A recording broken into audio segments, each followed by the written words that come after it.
gonna say this hangout on there is live. Me and Pablo are live. All right, so you want me to repeat what I was just saying?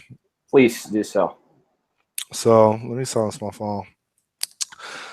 So what I wanted to say was that so far we got like United Nations. All right, we got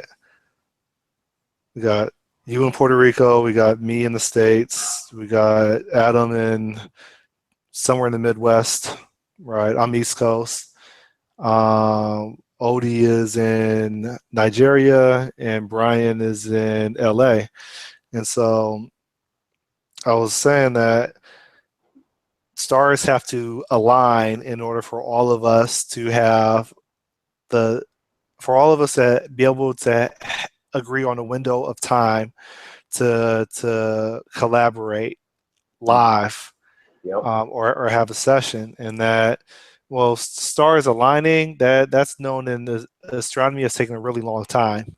And Hmm. so with that said, I was saying that currently my thought process is that I would prefer to have at least two people collaborate, just to move the ball forward down the field, hence progression versus um, waiting on the stars to align and no one has the availability because they just finished their 9 to 5 job, or depending on where they're at, it's the middle of the night, or they just have a life and like they can't just delegate everything to coding and being around techies 24/7.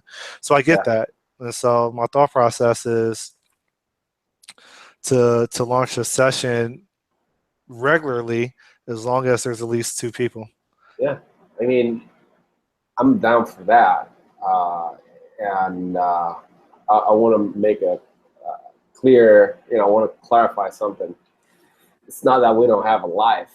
Um, it's just that. No, I don't have a life, so I'm always available. But I realize that you guys have other things going on. No, but you've been available even like when you are doing a project, you know. Yeah. So you've always been available, at least to me, and it's just. I mean, I've lived this a couple of times working remotely. This I don't know if this is your first remote project, but it is chaotic like this, and more more when there's somebody from another continent, which is way outside of time zones. So we have a guy in LA, right, and we have a guy in Nigeria. So they are about 8 or 9 hours apart. So if we plan a weekly or a bi-weekly or monthly video chat, either we are up late at night, which is gonna have to be like a Friday or Saturday night, uh, or he is up at night, and that's still gonna be us very early on a Saturday or Friday, right? Um, so somebody will have to bite the bullet occasionally, and if the person has commitment, I don't see that as a bad thing. Sometimes you got to do what you got to do. But I think I also think that I don't even have a clear idea about this, right? You said let's work on an open source project.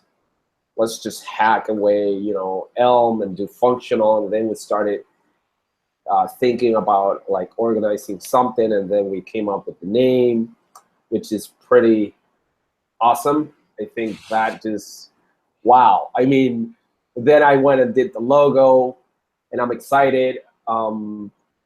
But I don't want to have like those, I don't want to burn out quickly, right? I want this to last at least a year, of us just creating stuff and creating content and writing code and just putting it out there and just making functional, matter, right? And just increasing our skills and leveling up and just, doing great stuff. So is it gonna be you and me talking? We'll probably talk a lot, but I don't think it's gonna get boring.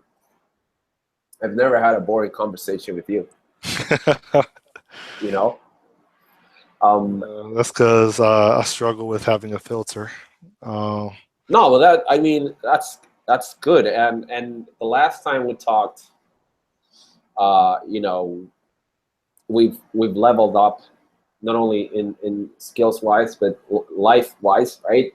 Things that happen in our lives that have made us realize things, learn new things. So I don't believe it's gonna be boring. Now, will our skills frustrate each other? That's what I'm thinking, because you are way farther down the line and functional than I am, and you have a very different skill set in terms of stacks, of your stack of being mostly Microsoft focused, and I really don't care about Microsoft that much. I kind of avoid it, right? So it's going to be really interesting, like what we bring into the board and how you see open source versus how I see it. That's I think that's going to be one of the major subjects, like that battle. And I think it's going to be a battle, but that, like, us trying to find a happy medium between what's open source, what are we going to do, what code we're going to write. Are we going to do this under one name? Are we going to do it by ourselves? Open source is hard, man. I wouldn't know because I've never done it. Yeah, it's hard. So if you care to hear my vision and Sure. to advise me on adjustments that I can make, then that would be great. Do it. Go ahead. All right. The pitch is this.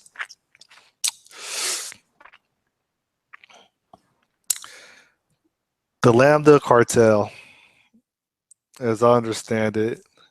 It's a pretty sweet name, by the way. I just love that. Lambda Cartel. Mess with us, mess with us, motherfuckers. I was trying to spin it off as El Cartel de Lambda. Right? Amigo. But people were like, I don't know. I kind of felt like people wanted to keep it more simple. But anyway, sorry. I just get excited. Sorry, my bad. I will mute myself. The Lambda Cartel. All right, so this is my vision. All right, the Lambda Cartel is a community of developers that are functional programming centric. Hence, the term Lambda within the title of the Lambda Cartel is things are geared around functional programming. With that said, my vision is to basically go all out when it comes to open source. So I'm not active in the open source community, and there's a lot of things that I'm just ignorant about in the open source community, as well as in the world in general. But my vision is, what if we just don't open source the code? Nah. What if we open everything? We open our collaboration sessions about what we're working on, what we're struggling with. All that is just open for people to view. What if what if, as we're working on this project, you know what the project name is? Did you embed that in your memory? Yeah, Naikiza, Nikeza. I don't know how to pronounce it. I don't know how to pronounce it either, Let's but call it Nikeza? Naikiza, not Naikeza, Nikeza, Naikiza. I don't know. You came up with it. I know. You name it. Your Yeah, baby. and it means something. Um, I should I should have a reward for whoever can figure out what it means. But it does mean something though, and it's related to this project. Anyway, so Nikeza is the first project. I mean, there could be many projects, but this is the first project that I have a vision of building a platform. I'm not sure if such a platform exists we can where we can streamline to the best of our ability or technology the content that people have put out there on the web. Um, for right now, geared towards the software development community that the content is put out for, and to streamline all those blog posts, articles, all those videos, and to streamline it into one website. So, for example, I have some tutorials and some rants and a lot of stuff that's distributed between WordPress and YouTube. And I might have something on Stack Overflow. Other people, they have it on other websites. They may have blog posts on GitHub. They may have videos on whatever the competitor of YouTube is. And so the thought process is, well, right now all this stuff is kind of fragmented, for lack of a better term, where it's not clear how to find one person's contributions to the community. You have to Google, and Google may not generate the results that we need if we want to find the web footprint um, relative to the software development community of an individual person that's active or was active. So what does that mean? Well, I have to search on YouTube for all the videos that Pablo puts out. I have to I have to search on, I don't know if it's WordPress or some other website for all the blog posts that you put out, right? Everything's fragmented. Well, I'm not sure if there's a platform, but what if there's not a platform, what if we build a platform where we can have a website of contributors in which, regardless of where they choose to put their content, people can literally go to this website and be able to view all the content, whether it's blog posts or videos or whatever else I haven't considered right there. So that's the pitch.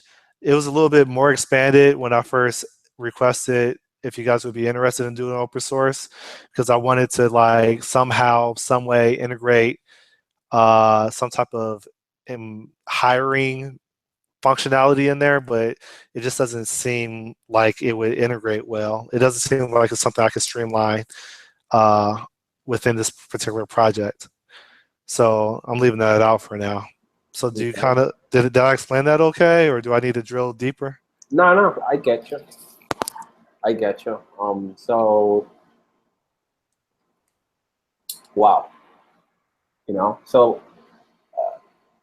about the content um, platform, you know, me. I'm a blogger. I'm always, like going around writing on different places. Uh, you know, bothering people with the crap I write on their platforms.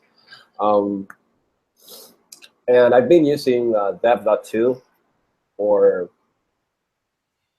for a little while to reblog things that I think people would find value or use in.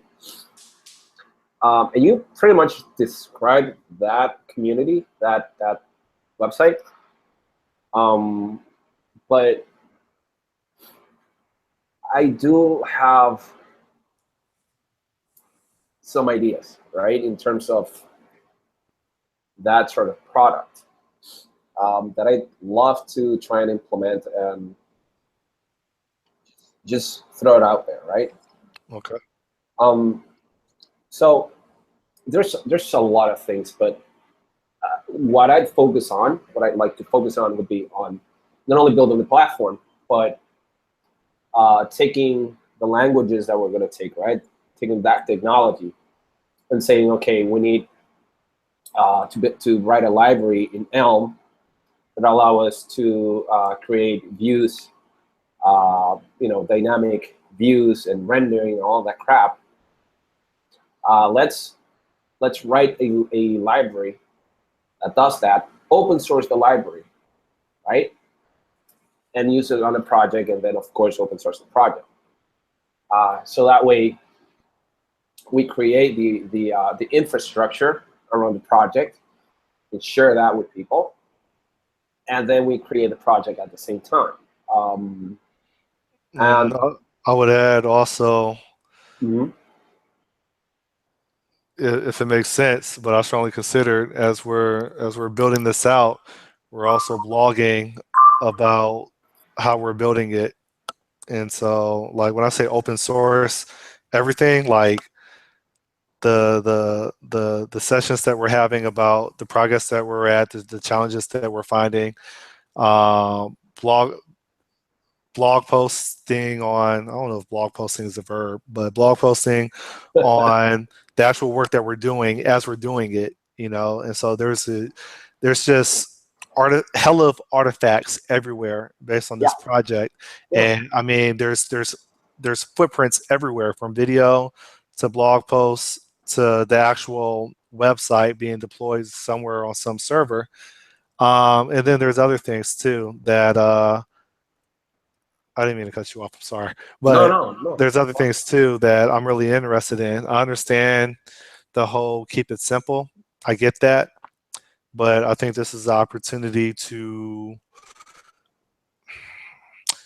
be borderline pioneers and really pushing functional programming Oh yeah, and, yeah, and destroying belief systems about it. So, yeah, for yeah, example, yeah. We um, just downright disrespectful. I always think about this.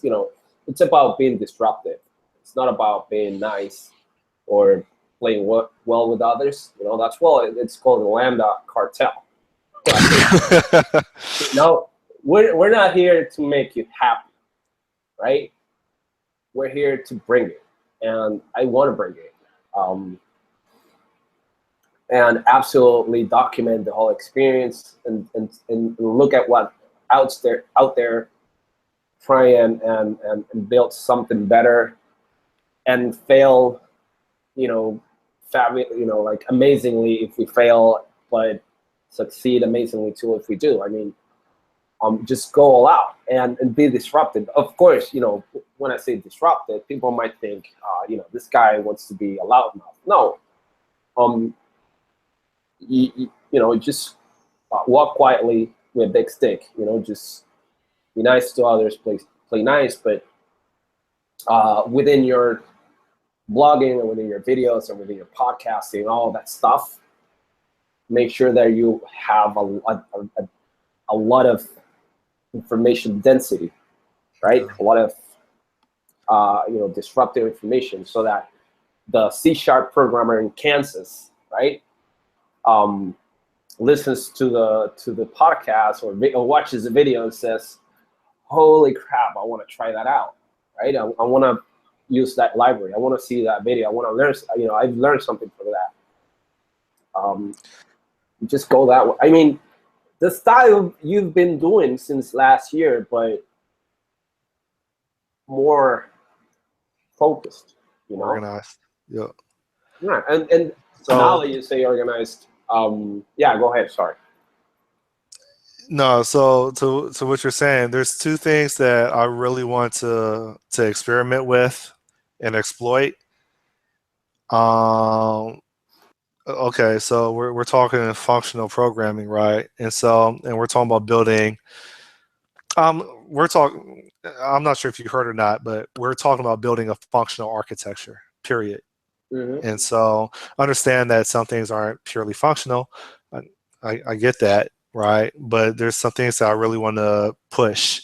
And it doesn't have to be everywhere, but I really want to, I view this as an opportunity to really understand a couple things. One is within domain driven design, which doesn't necessarily have to be everywhere, if that's possible. I understand that perhaps domain driven design may be for purists, but I really want to implement uh, sagas, the saga pattern, right? Okay. And you and a lot of other people, probably 95% of people or 99% of people, will be like, "Saga, what's that?"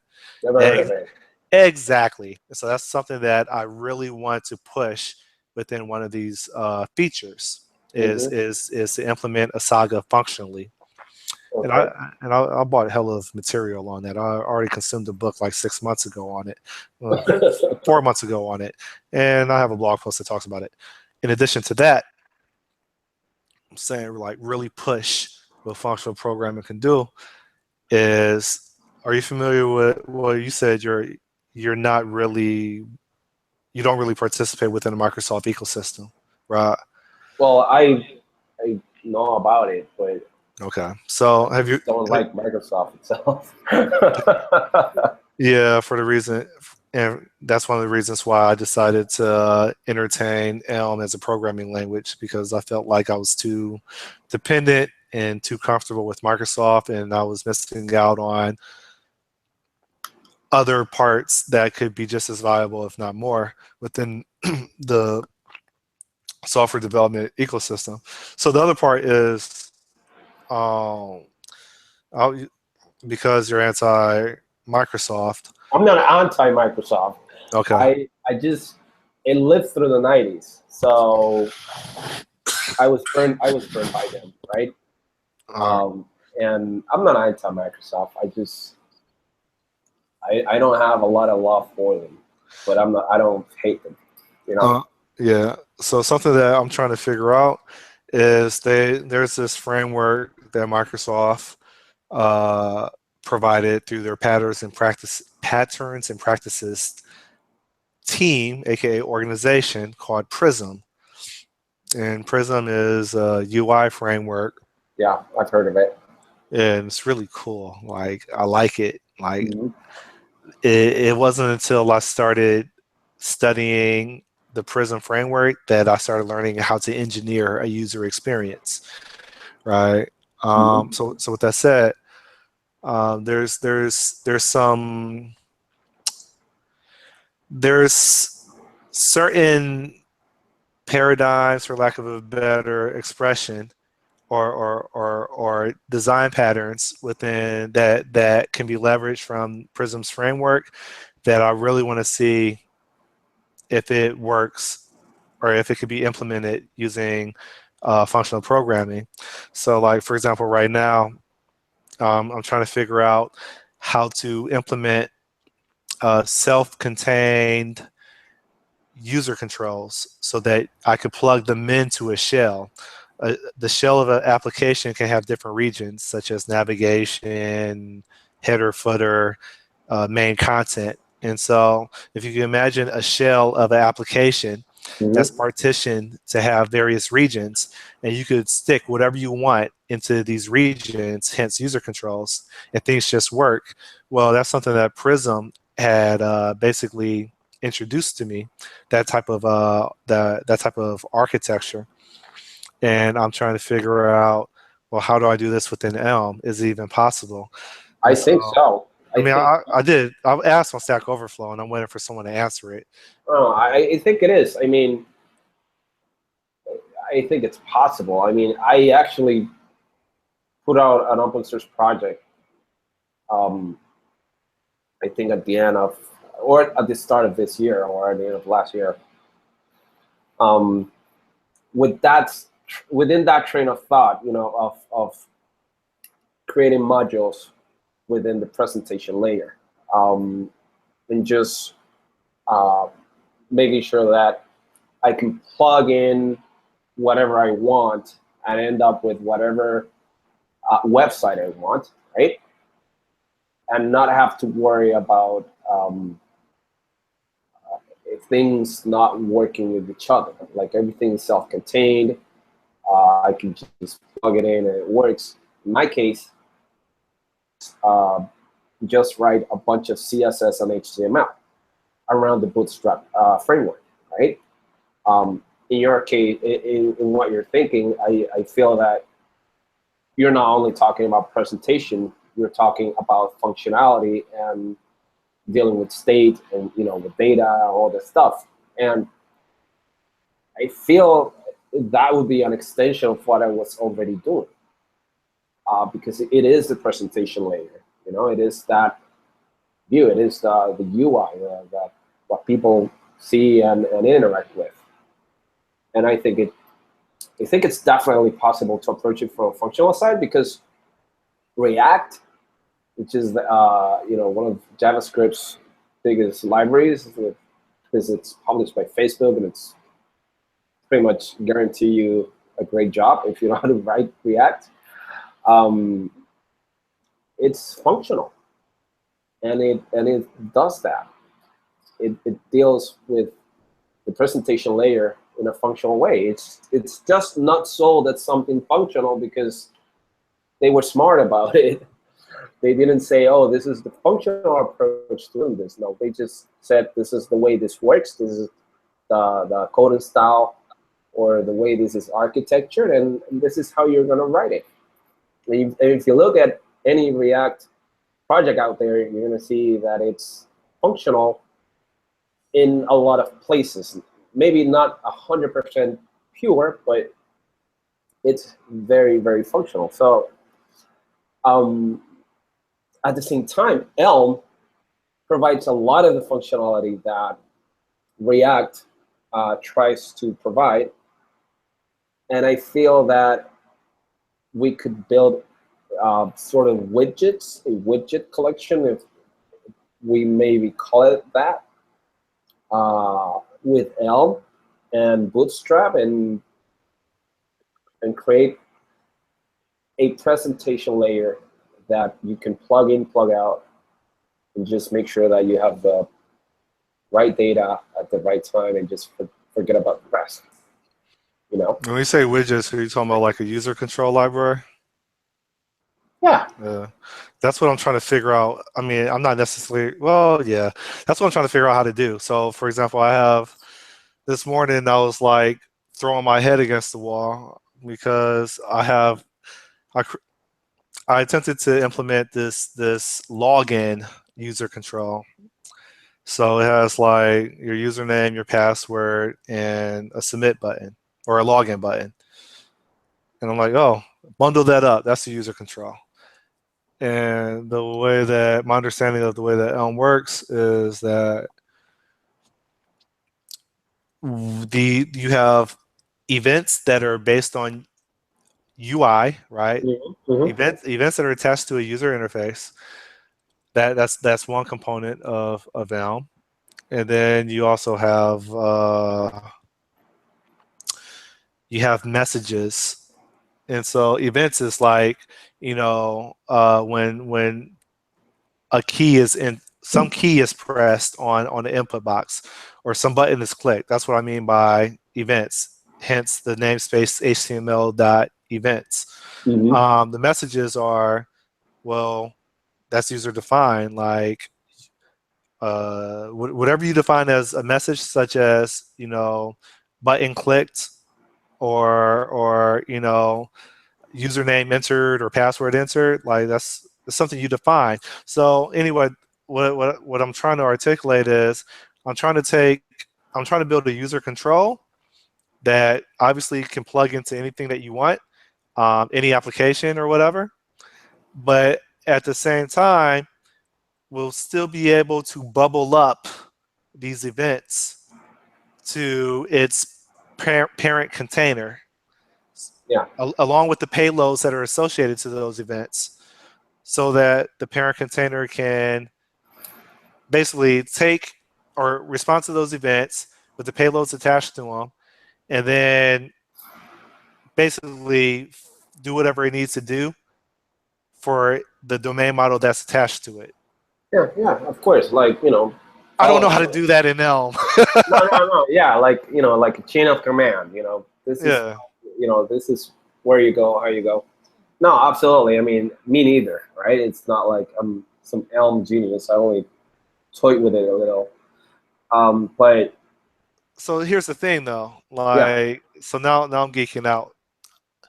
In WPF, Windows Presentation Foundation, you have this notion of bubbling and tunneling. Okay. yeah. So if memory serves me correctly, because I took my certification, so I knew this stuff inside out in WPF, is an event such as clicking a button, right? Typing in some characters on the edit box. You can configure the strategy for that event either bubbling up through its parent controls Hmm. until a parent control actually has a handler for it that can execute and it Hmm. says, "Hey, I handled it."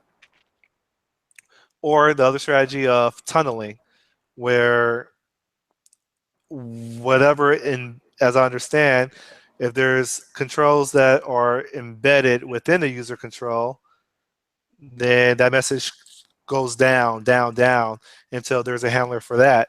And so these are concepts I learned from Windows Presentation Foundation. And so I'm trying to take that paradigm and I'm trying to figure out if that still translates to functional Well, I mean, programming when composing a UI. So there's a hell of things I'm going to learn, and I'll probably be like the technical authority on because I don't think people are doing this right now. I haven't heard it, and if they're doing it, they're not being vocal about it. Okay, so that's pretty much it. I got a little. Let me share my screen real fast. Whatever the login form is made of, is made of, right? So you have a button. You maybe have two fields and a checkbox. That remember me checkbox. I would start with a button. How can I render that button? How would I write this in order to tunnel the event of the button being clicked, or how do I bubble it? How do I handle that click, and how do I write the code so that I can include a button in a form or wherever in a page, and then have another, and then just call that from another place and handle that event, yada yada yada, right? I would just start very small. The thing is It's boring, I know. Helm is like purely functional, and so I think what we're describing are like effects which aren't supported in a purely functional language. And so I'm still trying to wrap my head around it, but I mean, you know, you can. I mean, you're not gonna be 100%. It's like you're never gonna be 100% something, but at least you're gonna try to present it or approach it in a different way. And with Elm, I mean, I think it's a pretty good tool that will allow at least a certain level of tinkering and discovery, which is what we're pretty much doing here. yeah. Yeah, and you know, I would honestly. Oh, you got a presentation already. No, it's just a Word doc. It's You're gonna whip out a PowerPoint sooner or later. I'm fearing that. no. This is literally just one page. See, there's nothing else. I'm just kidding. But I don't do web. I don't know if people call this a sitemap, but this is pretty much yeah, it is a sitemap. okay. No, so I think that's another thing. You just said it. You're not really a web developer. No. So you're probably not up to date with all the chaos that's going on. I'm not 100% up to date, but I read a lot about it, and I've been a web uh, I've been a web developer for a while, and I've focused on it. So there might be that you have information lagoons that once you start researching online or even reading whatever people tweet about, right? You might say, oh, this already exists. Oh, I'm trying to reinvent the wheel, and that's already out there. So it might be good that you read up on React, following the reactive pattern. No. I mean, I don't get your thing with JavaScript. That's gonna be a whole other video. But even I'm tired of learning things. I'm tired of learning JavaScript libraries that depend on JavaScript library. You didn't see the video where I vented about Bootstrap and Elm? No, I haven't seen it. Oh, I'm gonna maybe see you it. should. But what I'm saying is, and you know this. I mean, you know this stuff when they say it, right? No. Even if the tool is not the best tool there is for the problem, right? You you deal with what you have. I that's my thought about JavaScript. It's not the best. It's slowly evolving into something better. Hopefully Elm takes off, because I'm betting on functional becoming more widely used as time goes on. But I mean, I think you have. It's like me and Microsoft. I don't think you hate it. I just feel that you don't have a lot of love for it. I look at JavaScript like I look at assembly language. Yeah. I understand it's necessary. I just don't want to be a part of it. All right. I respect that. So, but I mean, I want to touch quickly on something that we're talking about. I'm just gonna go away from this subject because I want to let the next couple of videos be about technical things, right? And in this video, I just want to talk about a little bit about open source, what it takes to build a community, what it takes to build a project. And I certainly have not built a project with thousands and thousands and thousands of followers, but I've been a part of those projects for a long time. I was doing open source before GitHub and pretty much before SourceForge. So that, or when SourceForge became a thing, right about that time, 90s. And I think I wasn't doing open source because it was cool. It's the only thing that I knew, because people were giving me their code for free, and I was like thankful for that, right? And I was contributing back. I was just tinkering. But in order for this to not be a failure, and I would call this a failure if the members quit, with a lot of hate for each other. People just do a rage quit and just don't want to see each other ever again. That would be a failure. But in order for that to not happen, first thing you got to do is have a clear idea of what you want to do, which we were discussing, like having this community of this content community, et cetera, and then building code, blah, blah, blah. Second, stating some rules, because there has to be order in order for people to be able to work with each other, right? I'm not suddenly going to fork the project or send you a pull request that changes all the architecture just because I have an opinion against the Sage pattern, for example, or sorry, the Saga. Saga pattern. Sorry, see, that's a Saga. No, so we have to have rules.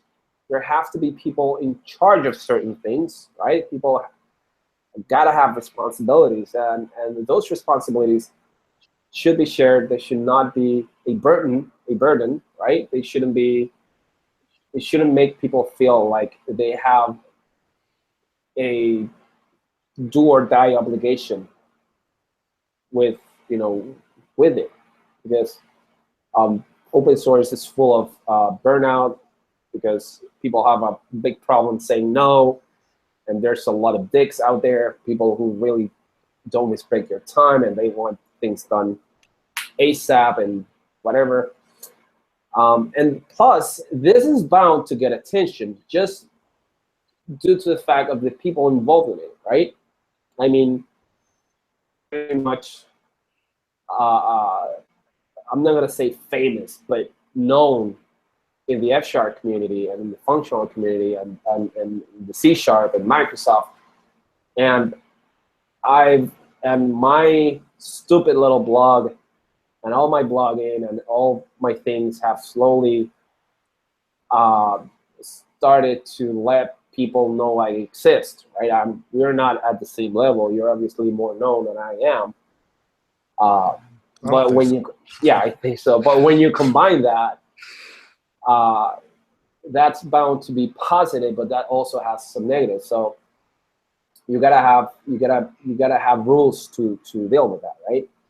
And three, I mean, there has to be somebody who does the scheduling. Like the first thing I did when we were talking about is like my technical lead instincts went off, and I said, okay, I need to have everybody's schedule. I need to have like everybody's time zone. I need to introduce myself to everybody and let them know who I am. Let myself be available to them. I need to be an admin on GitHub so that I can assign issues or I can clean up issues. Oh crap! I didn't give you permission, did I? I know I had to do something. See, so this kind of thing, right?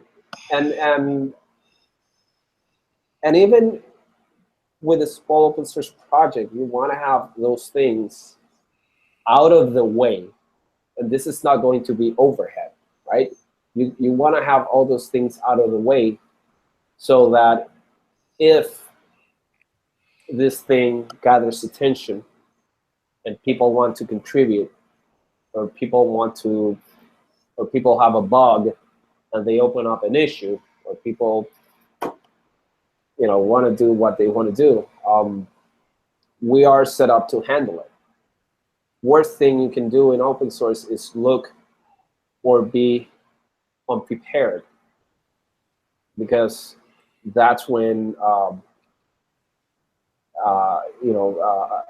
you start to feel like you're carrying a big rock for your shoulders, right?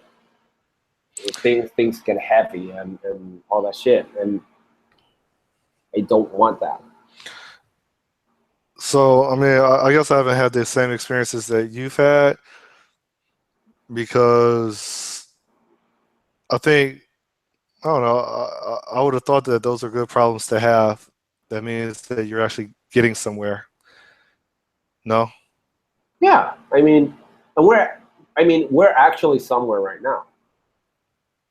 Well, I mean, every project starts off motivated. People are motivated when they make their declaration and lose weight, and I don't, then I don't time think goes by. I don't think you and I. are not driven by motivation, at least I know that. I think you know me that much, right? Mhm. I'm driven by something bigger than that, and I know you are too. Other people in the group, I don't know because I don't know them. And other people who might later join or who might follow or whatever, they might not be. So Oh shoot, where did you just go? Hello? one contribute. Can you hear me? Yeah, now I can. Okay, sorry. So, you know, not like being like falling in love with something and going through that everything is amazing stage and doing things, you know, for whatever long they do it.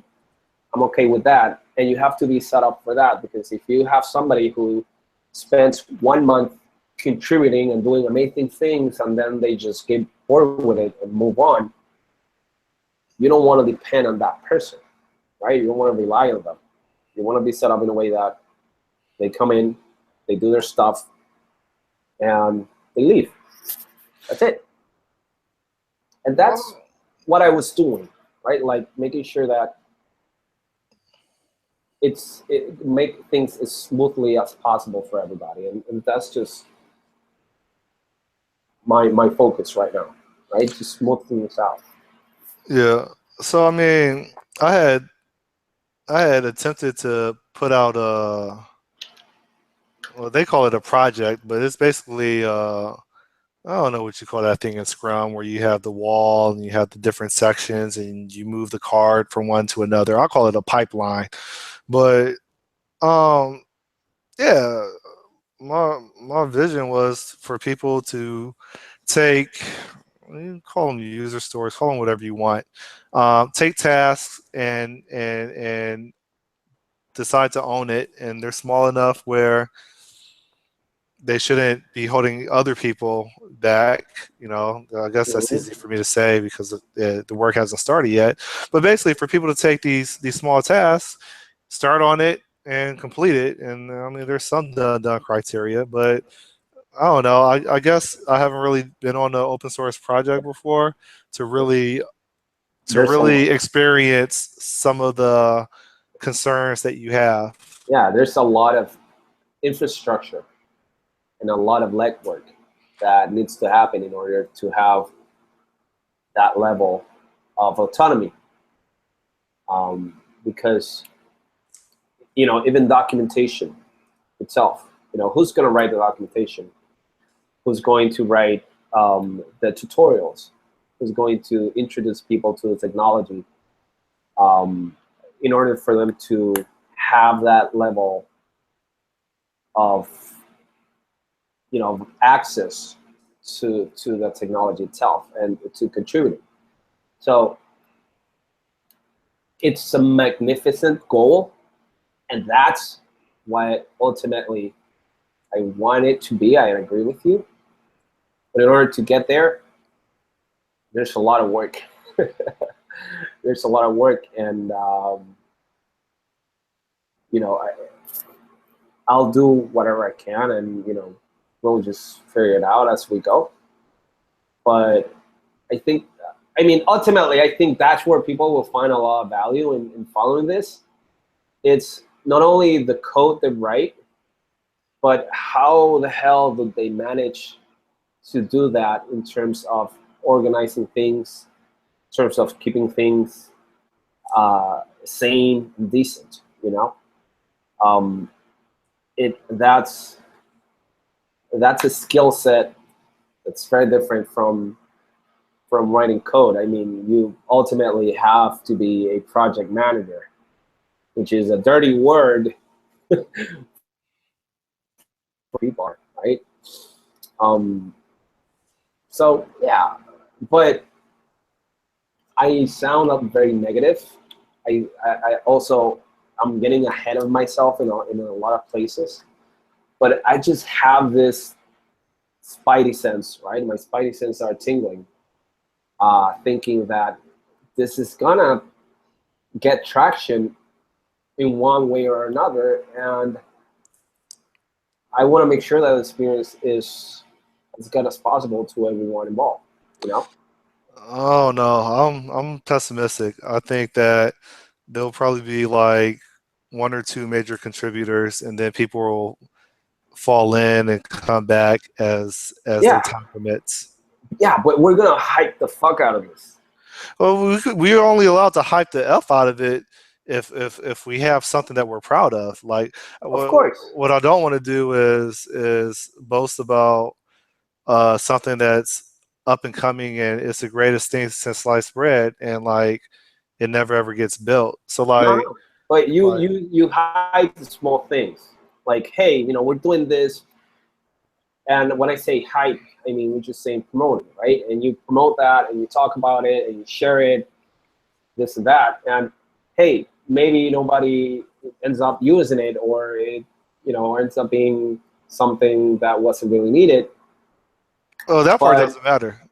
yeah, exactly. I want to demonstrate that you could use functional programming and build something that's pretty complex, right? That's gonna gather a lot of attention, because I think the interest, we are in a place where people believe in functional programming.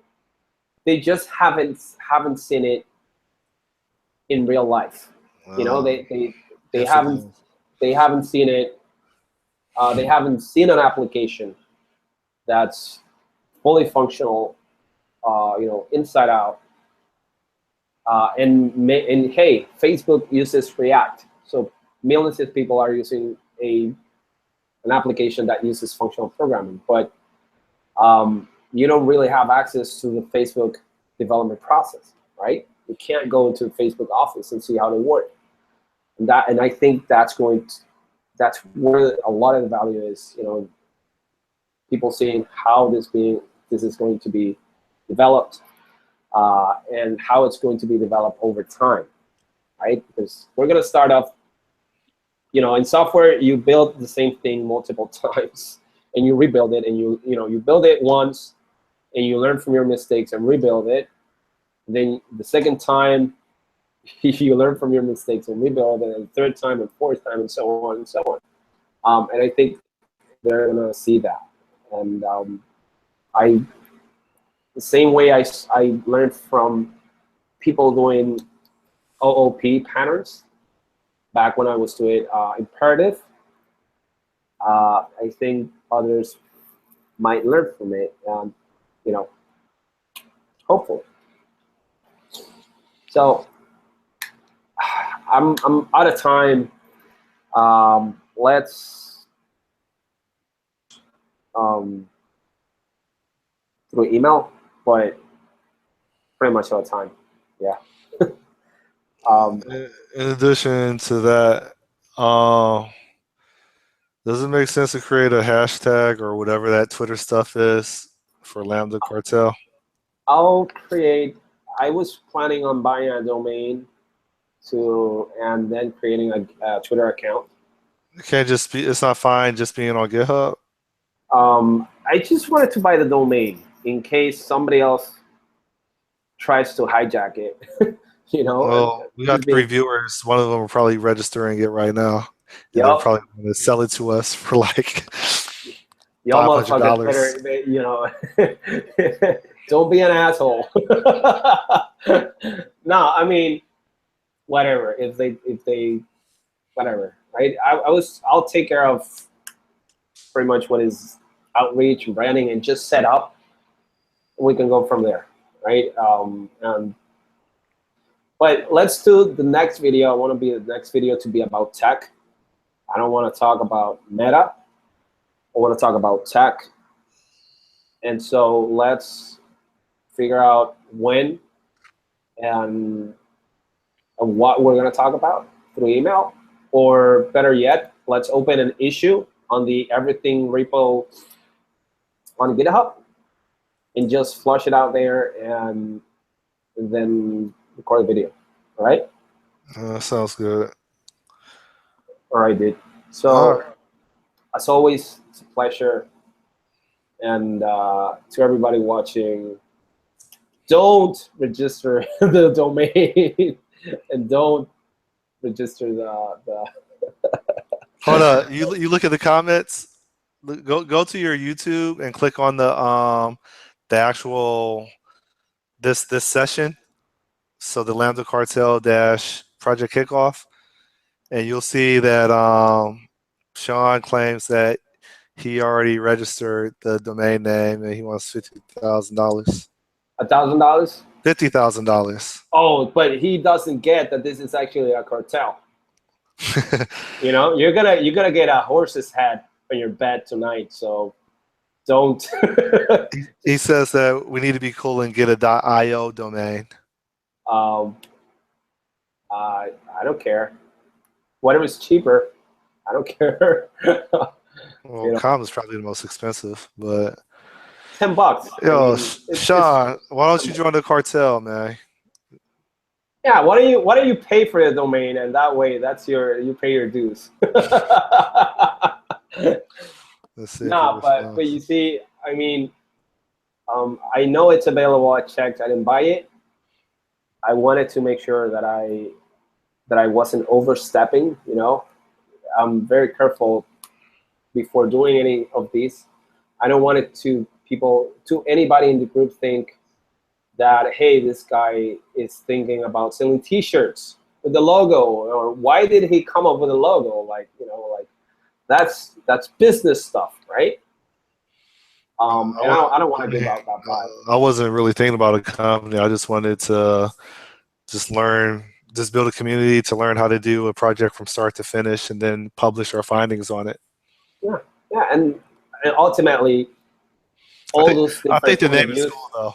I feel like I'm going to receive a federal indictment, like Scott Nimrod's affiliated with the Lambda Cartel and Dade County Riders. Right, that's a motorcycle gang I'm in down here. But yeah, I feel See, like I mean, and nah, just let's just stop here because yo, and Sean, if you buy the domain, hopefully you don't redirect it to anything weird. he Um, said he could get it .com, .net, and .org for just shy of $100. wow, that's a lot. Well, I think he's saying that he could buy all those domains up for 100 altogether. Everything. I mean, I don't know. I think that's what he meant. I don't know. Ultimately, whoever buys it is going to have control of whatever this ends up being in terms of online presence. And I don't know.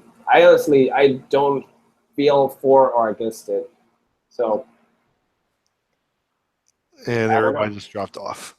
Yeah. So But I did the logo, so the logo is nah. Everything is gonna go under the license or whatever, you know, open source license. So, dude, I got all right. um, I gotta go, and let's talk through email and talk to you soon. All right, All right, good stuff. I appreciate it. And we'll take care. catch up. Bye. Adios. Bye. And I am hitting the stop broadcast button. I don't see any more questions or comments. I knew it was you, Sean. I said your name while we were talking about the domains. And yeah, I'm out in 30 seconds if there's no more questions or comments. There's only one person here anyway, so 15 seconds, whoever's still here. 9, 8, 7, 6, 5, 4, 3, 2, 1. I'm out.